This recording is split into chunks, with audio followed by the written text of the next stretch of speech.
人生在世就係為咗得到快樂。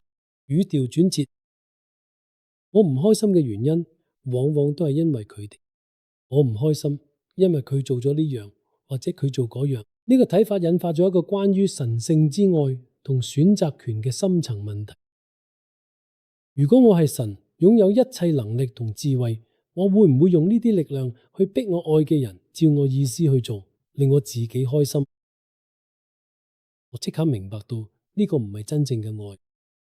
真正嘅愛從來都唔會強迫呃人，或者令對方盲目去做某啲事。當我哋面對人生種種對立時，選擇權呢個概念就變得好重要，因為佢關乎生命嘅意義。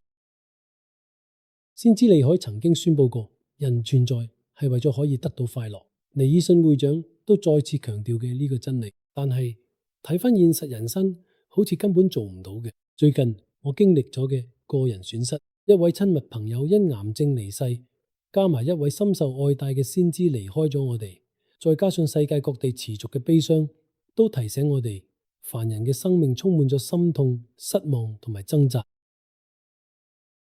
關鍵就係選擇。雖然有咁多痛苦嘅現實，主嘅信息都好清楚，人生嘅目的就係快樂。得到呢份快樂嘅關鍵就係選擇。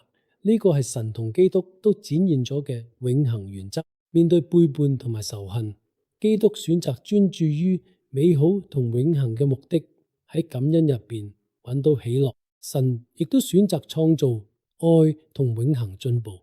即使我哋選擇負面，佢都俾我哋有選擇權。